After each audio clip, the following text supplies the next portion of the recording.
There was a lovely film a few years back called The Best Exotic Marigold Hotel.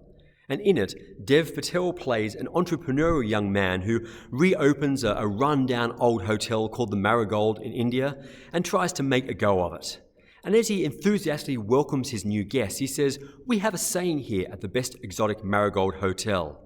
Everything will be all right in the end.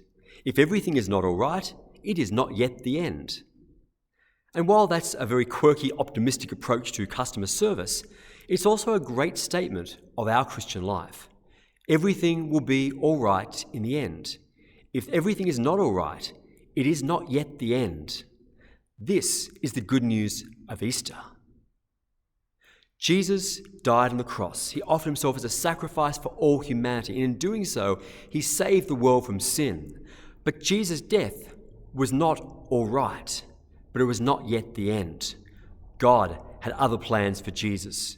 God raised Jesus up, restored him from his death to life, and not just a temporary resuscitation like Lazarus had experienced. No, this was resurrection, this was transformation, where Jesus became his real and true self as Son of God, revealing his true glory to everyone. Jesus' death was not all right, but it was not yet the end. Jesus' resurrection and his seating at the right hand of the Father, this is the end that God had in store for Jesus. And this is what God has in store for us as well. That we suffer in our lives many things: loneliness, brokenness, failure, sadness, despair. These are part of everyone's lives from time to time. But these things are not all right, but they are not yet the end either. God has better things in store for us. The Bible tells us that the power that raised Jesus from the dead, that is the power of God, will give life to our mortal bodies as well. And that means that there is no failure so bad that God cannot bring us back to try again. There is no sin so grievous that God cannot forgive because of what Jesus has done for us on the cross. There is no sadness, no despair so deep that God cannot bring us back to joy and to hope again. These things we suffer in our lives, they are not all right, but we don't deny them, we don't dismiss them. We accept them for what they are, but we say they are not the end. God has more in store for us. If we connect ourselves to Jesus, if we follow him through his death and into his resurrection, we get to share his divine life with him. That is why Jesus showed himself alive to his disciples, so that he could share his risen life with us. Well, that's good news, isn't it? So how do we do that? How do we take hold of it? Well, baptism is our primary sacrament of connection to the power of Jesus' death and resurrection. The first people who baptized were not babies, but they were adults.